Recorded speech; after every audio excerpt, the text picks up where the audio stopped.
Well, I hope you took a few minutes to work on the side angle side question. Let's take a look at the answer. So the first thing that I can find is A, side A, because the law of cosine says that a squared equals b squared plus c squared minus 2 times b times c times cosine of A. And we're actually given all of the information on the right hand side. I'm given the other two side lengths, and I also know the measure of angle A.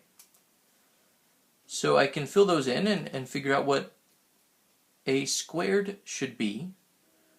So I get 5 squared plus 8 squared minus 2 times 5 times 8 times cosine of 50 degrees. So let's enter that into a calculator and see what we get. So I have 5 squared plus 8 squared minus 2 times 5 times 8 times cosine of 50. And when I hit enter, I have to be a little bit careful because that's the square of A. Right, so A squared equals 37.58-ish.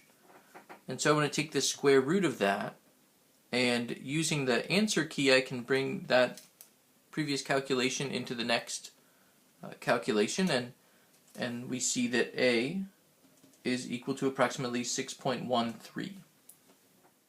And so now I can use that number along with 5 and 8 to figure out what the other two angles should be. So let me actually first figure out C.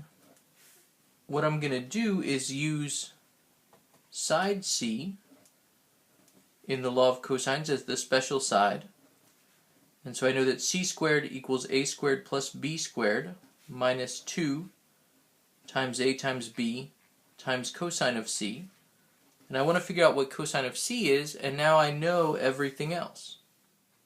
And so solving this for cosine of C, let me enter in the values first. So I have 8 squared equals 6.13 squared plus 5 squared minus 2 times 5 times 6.13 times cosine of C. And so this is going to be 8 squared minus 6.13 squared, taking that term to the other side, minus 5 squared, taking the 5 squared to the other side. And then the rest of this stuff is multiplied by cosine of C, so I want to divide all of that to the other side.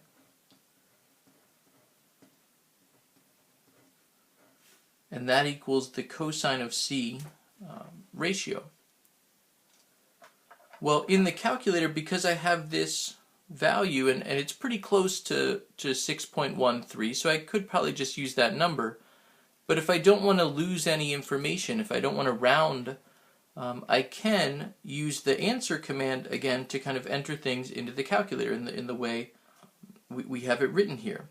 So because I have a bunch of stuff in the numerator, let me use parentheses and then enter 8 squared minus the answer from the previous line squared minus 5 squared, closing the parenthesis, and then I can divide by negative 2, open another parenthesis, and then divide by negative 2 times 5 times the answer. So this is the cosine ratio, and it makes sense as a cosine ratio because it's between negative 1 and positive 1. And I can take inverse cosine of that answer to see what angle C should be. So it turns out angle C is a little bit bigger than 90 degrees, 91.3 degrees. And once I have that, to find angle B, I could go through a similar process, but we do also know that the three angles of a triangle have to add up to 180. And so we can use that fact to figure out that angle B has to be Well, let's see. So if I add 50 to that, I would get 141.3. And so there's about 38.7 degrees yet to go to get up to 180. So 50 degrees plus 38.7 plus 91.3 adds up to 180. And so that's the other angle measure that I'm looking for. I could do a quick check using law of sines.